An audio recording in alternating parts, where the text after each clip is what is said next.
ada demo terus ada dirobohkan, itu menurut jenengan ya apa Pak itu Pak? Bagaimana itu Pak? Menurut versi jenengan, kalau pribadi jenengan itu bagaimana? Kalau versi dirobohkan dituntut itu,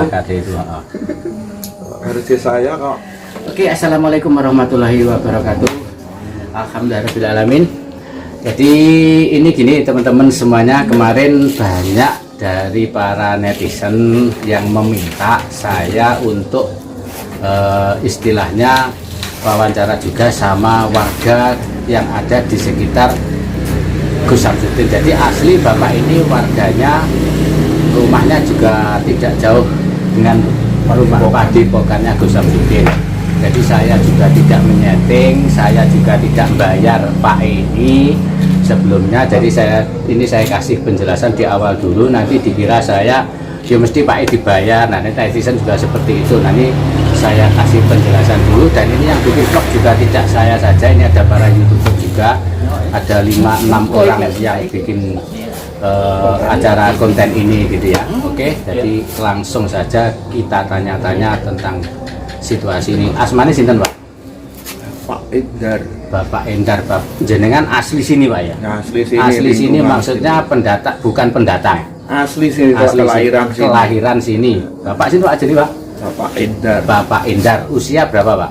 Usia 48 tahun. 48 tahun. Terus jenengan berarti tahu dulunya Gus Samsudin itu sebelum datang ke sini kan berarti dulu jenengan ya Pak? Ya. Nah, berarti Gus Samsudin itu kan pendatang di sini. Pendatang di sini. Jadi teman-teman, bapaknya ini sudah di sini lebih dulu ketimbang Gus Samsudin, karena Gus Samsudin itu pendatang dari sini. Nah, terus ini gini Pak, ya kita ngobrol-ngobrol santai Pak ya. Ini ya banyak para netizen saya disuruh menanyakan sama warga sini tentang situasi dan kondisi keadaannya padepokannya Gus Samsudin. Dengan menurut versi jenengan bagaimana Pak ini Pak? Sebenarnya warga sini itu kira-kira dengan adanya praktek padepokan pengobatan atau apalah istilahnya dengan keberadaan Gus Samsudin itu menurut panjenengan bagaimana Pak? Kalau soal membantu menolong sesama pasien itu ya bagus ya, untuk menolong membantu. Terus yang nggak bagusnya itu ada sesuatu yang lain. Seperti ya itu loh. Jadi memang ya, memang ada yang sisi baiknya juga ada gitu Pak ya. Kalau orangnya segitu baik, orangnya baik. Baiknya maksudnya kepada masyarakat sini, kepada warga sini juga baik gitu Pak ya. Ya baik. Contohnya Pak, contohnya apa Pak? Contoh baik Gus Samsudin itu apa Pak? Baik itu dengan tetangga itu ya sumeh, grapyak, gitu, sopan. Kalau tetangganya ada dikit ya ada bantuan, tapi ya kadang ya ada yang pro kontra, ya namanya orang tes lancar itu kan ya gangguan godaannya Gusti ya banyak. Nah, jadi kemarin saya kan sempat tanya juga dari Gus Samsudin sendiri kemarin juga cerita kepada saya bahwa dulunya dia juga pemulung rosok, dia itu tukang rosok. Memang benar seperti itu ya Pak ya? Iya betul. Jadi dulu dia cari rosok pakai gerobak itu apa pakai apa gitu? Dulu rosok ya sudah punya mobil. Mau pakai mobil kelir, apa pengepul rosok Pak? Betul, pengepul. Ya dulu masih muda ya dikit-dikit ikut kakaknya. Nah kakaknya dikit-dikit, akhirnya cari sendiri. Kakaknya apa di sini Pak? Nah, dulu di sini semua. Nah, sekarang sudah pindah di Kalimantan. Ya dia bertahan di sini, kan cocok cari di sini, sukses di sini. Sukses di sini. Oh. Terus dulu kira-kira jenengan tahu nggak Pak, wong dulu itu kok beliau sendiri kan cerita tadi malam itu di video saya bahwa dia itu dulu tukang rosok, terus tiba-tiba jadi ngobati. Itu kira-kira jenengan tahu nggak Pak? Kira-kira apa? Itu katanya loh ya. Katanya yang melakukan yang Gusnya sendiri. Ya.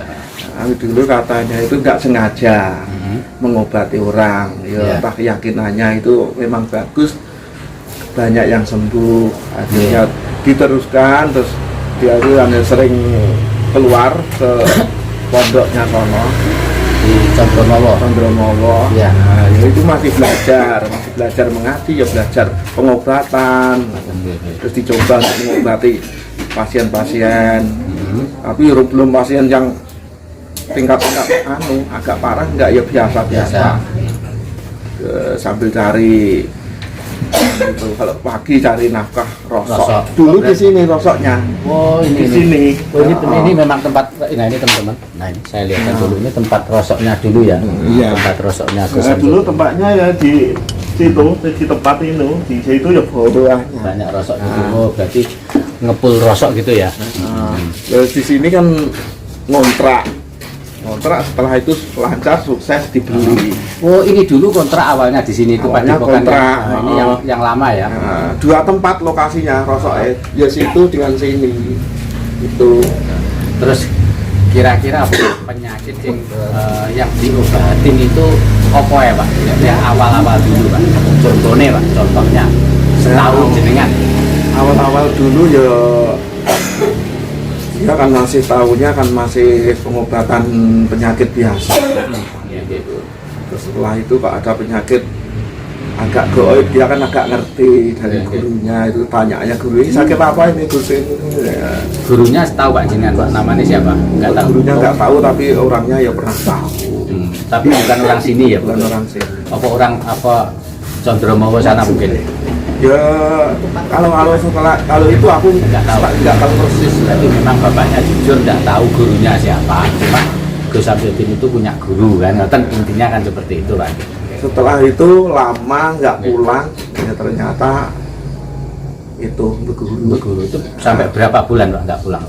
Udah 5 bulan. 5 bulan nggak pulang, terus pulang sudah buka praktek ini. Praktek itu, tapi ya masih diam-diam. Masih diam-diam, dikit-dikit. Tapi itu masih kontrak di sini Pak ya? Masih kontrak sambil mantau rosok.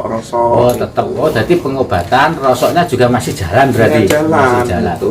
Ya rosok-rosoknya laris, semua itu rosoknya agak murah. Dari sini berani membeli mahal. Oh gitu. Akhirnya banyak yang disetorkan ke sini. Gitu. Jadi dia mampu membeli apapun rosok yang jenis apapun itu. Jenis besi-besi itu biasanya sih Pak, kayak jenis bekas rumah, gudang, bangunan kan kayak gitu Pak. Biasanya rosok seperti itu. Ya maunya baiknya itu berani cari sendiri. Tunggu anak buah itu, wah dia itu tetap agak sengsara ya. Oh tetap cari sendiri kesana gitu Pak. Apa nih memborong-borong di tempat-tempat rumah-rumah. Terus itu sekitar berapa bulan Pak jaraknya hampir habis dia pulang dari apa jenenge berguru itu setelah 5 bulan terus sampai Padepokan ini rame itu jarak berapa bulan? 1 tahun apa kira-kira? Kira-kira mulai rame 2 tahun. 2 tahun setelah buka praktek itu jadi enggak langsung rame juga enggak Pak ya? Berarti ada jeda waktu 2 tahunan itu baru mulai terkenal rame gitu kan. Tapi warga sini nggak ada yang tahu. Malah nggak ada yang tahu kalau ada yang tahu di sini nggak tahu. Dikira itu apa anak apa tuh iki? Ya itu rosok tetap jalan masih jalan. Ya jadi pengobatan itu dulu pertama-tama anak buah untuk praktek pengobatan. Oh maksudnya anak buahnya sakit diobati. Setelah itu kalau malam Jumat itu melekan dengan latihan dengan anak buah rosok-rosok, latihan tenaga dalam, pengisian di praktek dia. Akhirnya berhasil anak buah diisi semua. Ya, latihan anak buah rosok itu. Oh alah, awalnya gitu ya berarti pengobatannya. Jadi yes namanya Padepokan biasanya kan kanuragan kayak apa namanya itu? Oh jadi tenaga dalam kayak ilmu silat kayak gitu ya. Jadi semacam itu Pak ya. Iya, sambil menunggu pasien besoknya malamnya itu cari ya itu konten-konten itu mulai cari konten, bikin konten. Buat dicari apa kayak explore tempat-tempat gaib, mengangkat benda pusaka itu. Mengangkat benda pusaka. Memang bikin konten gitu Pak ya.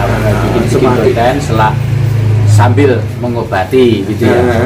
Dan mengobati anak-anak nakal seperti anak pang, anak yang apa frustasi itu maksudnya diobati mentalnya apa mentalnya diajak sini yang susah sudah depresi nggak mau alah, mentalnya didandani bukan sakit ya karena mentalnya ya mentalnya jadi kayak Mas Roni berang mentalnya rotok sakit ini ditambani gitu Mas Roni dan saya tahu loh itu ya, sing jenengan tahu kak kita kan ini jadi nanti kan ini judulnya fakta atau mitos jadi kita kan nggak tahu yang tahu kebenarannya kan tetap Allah dan sama beliaunya yang melaksanakan praktek pengobatan kita nggak menghakimi siapa-siapa kita hanya mengklarifikasi dan ini mengeluarkan pendapat jenengan menurut Pak yang jenengan tahu itu kayak seperti itu kan gitu Pak kita sendiri mau menggapi wong awake dhewe ya salah sih oke kan ngoten Pak intinya kan seperti itu kita juga bukan manusia yang sempurna kan terus kita lanjutkan Pak pada saat itu Gus Samsudin itu sudah menikah ya Pak awal pengobatan ya, setahu saya sudah. Oh, ya kontrak di desa Klece sono ya kontrak membuat setelah di Klece sono pindah di sini. Jenengan jadi tahu ya dulunya itu nggak di sini kontrak di sana terus pindah di sini. Itu. Jenengan berarti tahu dari awalnya beliau itu tahu Pak ya berarti ya. Dari awalnya dulu dia itu geser sarang. Dikit-dikit dibohongi saudaranya dibohongi itu. Dihutangi nggak dibayar nah, dia itu susah mencarinya diutangi rambalik utang rambalik akhirnya dia itu belajar ikhlas berjuang terus nah terus ini menurut jenengan Pak ya menurut jenengan saya kan bukan orang sini saya kan orang luar nanti terus ada sampai kejadian pas malam itu terus sampai ada demo terus ada dirobohkan itu menurut jenengan ya apa Pak itu bagaimana itu menurut versi jenengan kalau pribadi jenengan itu bagaimana kalau versi dirobohkan dituntut itu versi saya kok nggak bagus toh nggak bagus kurang bagus ya kenapa Pak kan belum tahu sebenarnya Pak terus menurutnya kan itu belum karena nggak tahu yang sebenarnya gitu Pak ya. Terus ini informasinya kok kayak kemarin ditutup 3 hari atau selamanya itu Pak kira-kira Pak? Tapi kalau permintaan dari warga itu mintanya selamanya gitu ya. Tapi terus kenyataannya ini bagaimana belum tahu Pak ya? Kalau yang ini saya belum tahu Pak ya. Info belum tahu gitu Pak ya. Kalau saya nggak melihat sendiri, saya nggak bilang gini-gini nggak. Kalau nggak bilang sendiri, nggak tahu sendiri ya Pak. Ya wis nggak. Ya wis oke, terima kasih matur suwun. Jadi teman-teman para netizen sudah saya penuhi yang kemarin minta Fit Vlog untuk wawancara sama warga sini. Jadi saya nggak mungkin mau wawancara satu kampung. Nggak mungkin, yang penting Bapak Kepala Desa sudah, Bapak warga sini sudah, kemarin yang warungnya juga sudah, terus yang ini yang belum saya wawancara sama Ketua GP Ansornya Kabupaten Cabang Kabupaten Blitar, sama nanti sama beliaunya pengacaranya Gus Samsudin yang saya belum, tapi sudah kontak, tinggal nanti kita tunggu episode selanjutnya. Terima kasih, mohon maaf apabila ada kekurangan, saya hanya menyampaikan berita. Saya tidak memihak siapapun, intinya kita bikin video ini hanyalah mudah-mudahan ini bisa memberi penjelasan kepada teman-teman semua, terutama yang berada di luar kota, di luar negeri, di luar kota seluruh Indonesia, biar teman-teman itu semuanya tahu kita memberikan video ini, mudah-mudahan bisa bermanfaat dan masalah ini bisa terang benderang yang teman-teman kemarin belum tahu. Dengan adanya video ini mudah-mudahan teman-teman bisa tahu secara jelas. Terima kasih, sampai ketemu di video selanjutnya. Wassalamualaikum warahmatullahi wabarakatuh. Matur suwun banget.